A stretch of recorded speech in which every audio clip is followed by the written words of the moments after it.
Assalamualaikum warahmatullahi wabarakatuh, Sobat Waza TV. Hari ini kembali kita dalam segmen Inspirasi Pagi. Saya akan membacakan mutiara hikmah yang dapat menjadi motivasi bagi kita di dalam menjalani kehidupan ini.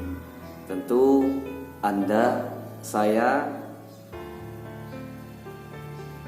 kadang-kadang berada dalam kondisi yang rendah, semangat kita, iman kita, usaha kita, dan kadang-kadang kita berada posisi di puncak.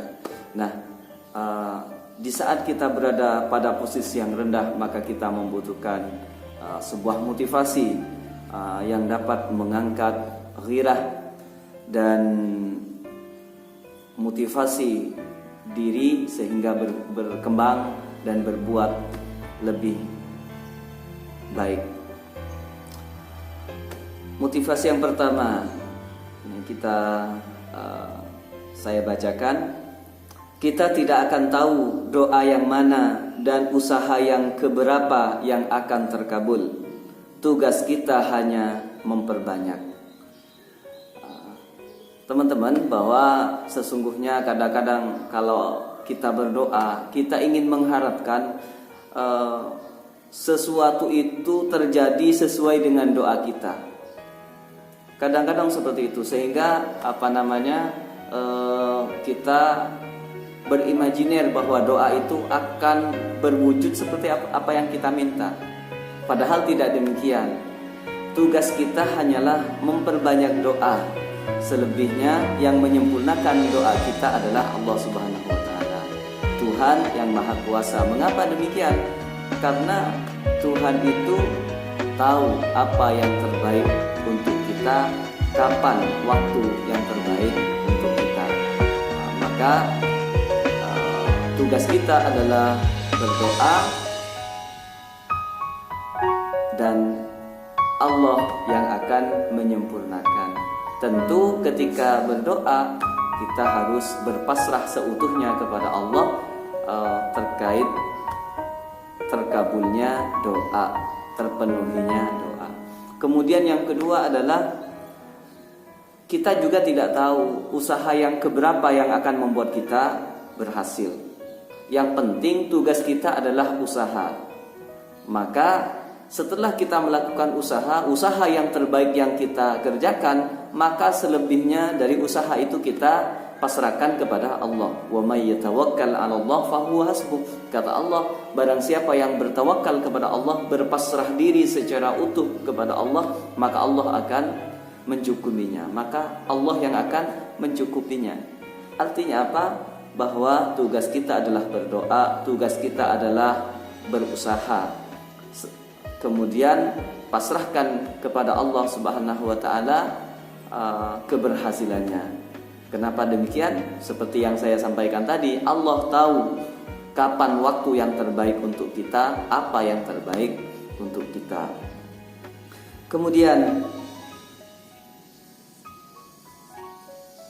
teruslah berdoa, karena kita tidak tahu doa mana yang bisa menembus langit. Jadi tugas kita adalah berdoa. Sekali lagi, bahwa doa mana yang dipenuhi oleh Allah, dipasrahkan kepada Allah. Memang kadang-kadang berdoa itu tergantung kepada syarat terkabulnya doa. Bisa jadi karena tempat, bisa jadi karena waktu, bisa jadi karena keadaan. Dan kadang-kadang mungkin kita perlu melakukan introspeksi. Kenapa doa tidak terkabul? Mungkin ada hal-hal yang menghalangi terkabulnya doa. Nah, itu yang harus kita dalami. Maka oleh karena itu tugas kita adalah memperbanyak doa. Karena dengan memperbanyak doa itu kemungkinan akan ada doa-doa yang dikabulkan oleh Allah Subhanahu wa Ta'ala. Atau yang kedua adalah ketika kita banyak berdoa, maka semakin banyak harapan yang kita munculkan. Karena orang itu ketika berdoa berarti dia memasrahkan segalanya kepada Allah untuk terpenuhinya sebuah harapan. Tentu hanya Allah yang tahu bagaimana Allah mengabulkan doa kita. Tentu ketika kita berdoa ya tentu harus dibarengi dengan amal-amal yang dapat mempercepat terkabulnya doa. Kemudian sebuah kata mutiara, perjuangan yang kita lakukan hari ini akan membangun kekuatan yang kita butuhkan hari esok.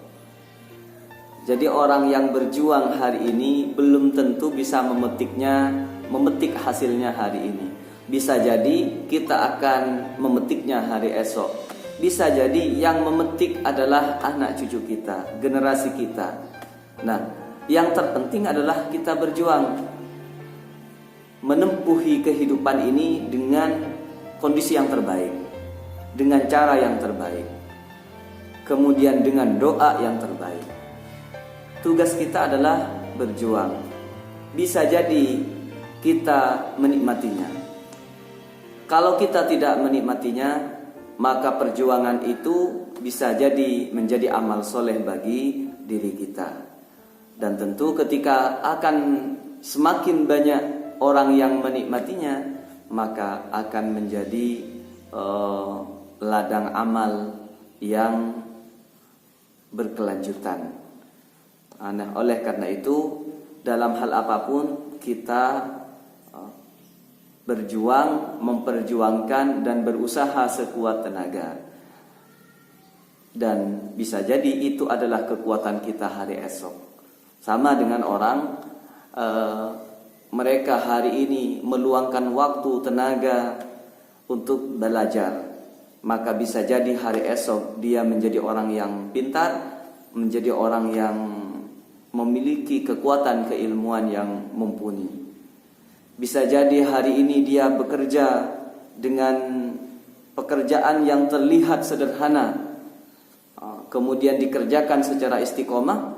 Bisa jadi nanti esok dia akan mendapatkan hasil yang terbaik dari usahanya. Kita tahu di Madura ada kisah tentang pemulung. Mereka berangkat ke Jakarta untuk menjadi pemulung, tapi pada akhirnya dia kemudian membuka lapak, menjadi pengusaha daur ulang sampah. Kita tidak pernah tahu apa yang akan terjadi hari esok, tetapi kita dapat memulainya dari hari ini. Kemudian yang kedua adalah ketika kita berjuang, pastikan kita berada di jalan yang benar, bersama dengan orang-orang yang tepat, dan tentu perjuangan kita akan memberikan efek yang luar biasa. Kemudian Sayyidina Ali berkata, berpikirlah positif, tidak peduli seberapa keras kehidupanmu. Kadang-kadang ketika kita melihat suatu keadaan, kita mulai berpikir negatif bahwa seandainya begini, seandainya begini. Itu pertanda bahwa kita sedang negatif. Kadang kita berdoa, lalu kenapa tidak terkabul sesuai dengan yang kita inginkan? Atau kita bekerja sekuat tenaga, lalu tidak sesuai dengan yang kita harapkan. Kata Sayyidina Ali, berpikirlah positif, tidak peduli seberapa keras kehidupanmu. Kenapa? Karena orang yang berpikir positif selalu melahirkan harapan kebaikan. Orang yang berpikir positif hidupnya akan nyaman, tenang, dan akan melalui kehidupan ini tanpa beban. Mengapa? Karena dia akan mengembalikan semuanya kepada Allah. Dia akan berkata belum waktunya. Dia berkata mungkin ada hikmah di balik ini. Ketika orang itu berpikir positif, yang ada di dalam benaknya, yang ada di dalam hatinya adalah hanya berusaha memantaskan diri kepada tujuan-tujuan yang diinginkan. Jangan-jangan ketika kita mengerjakan sesuatu, mengharapkan sesuatu, kita belum pantas untuk itu. Nah, oleh karena itu selalu berpikir positif meskipun hasil tidak sesuai dengan apa yang kita harapkan. Barangkali itu akan menjadi aset kita di masa depan. Nah, itu yang paling penting. Maka orang yang berpikir positif ini akan selalu melahirkan harapan, dan orang yang berpikir negatif akan menyebabkan dia hidup penuh dengan beban. Kemudian Sayyidina Ali pernah berkata, jangan menjelaskan tentang dirimu kepada siapapun, karena yang menyukaimu tidak butuh itu, dan yang membencimu tidak percaya itu. Jadi ini pelajaran yang luar biasa, bahwa ketika ada seseorang menyukai sesuatu, menyukai seseorang, kadang-kadang tidak butuh alasan apapun untuk menyukainya. Begitu juga orang yang sebaliknya, orang yang membenci kita, alasan apapun yang akan diberikan tidak akan bermanfaat. Mengapa? Karena di hatinya sudah menolak semua eksistensi kita. Maka tidak perlu menjelaskan kebaikan kita. Yang perlu kita lakukan adalah kita melakukan yang terbaik. Kita mencontohkan yang terbaik, dan kita mengekspresikan keadaan itu dengan cara yang terbaik. Maka waktu akan menjawab kebaikan-kebaikan kita. Tentu orang yang suka berbuat baik itu tidak hanya di saat dia dilihat orang, karena orang yang memang tertanam kebaikan di dalam dirinya, dia akan berperilaku kebaikan dalam kondisi apapun, baik ketika dia sendiri maupun ketika bersama dengan orang banyak, maupun di tempat yang sepi ataupun di tempat yang ramai. Oleh karena itu, kita tidak perlu menunjukkan seluruh kebaikan kepada orang yang menyukai kita, karena orang yang menyukai kita akan selalu memiliki alasan untuk menyukai kita, dan mereka tidak perlu untuk mendapatkan penjelasan itu. Dan begitu juga kepada orang yang membenci kita, kita tidak perlu menjelaskan apa kelebihan kita, tidak perlu. Kenapa? Karena orang yang membenci kita tidak butuh itu. Maka jadilah kita yang terbaik dalam kondisi apapun, dan jadilah kita berusaha untuk menjadi pintu kebaikan pada setiap keadaan. Artinya kita berusaha ketika orang melihat diri kita, muncul di dalam hatinya untuk berbuat baik. Jadi tidak perlu untuk menjelaskan. Tetapi kalau seandainya kita kemudian melakukan kebaikan dan kita tebarkan kebaikan, mengajak orang kepada kebaikan, itu akan menjadi lebih baik. Assalamualaikum warahmatullahi wabarakatuh.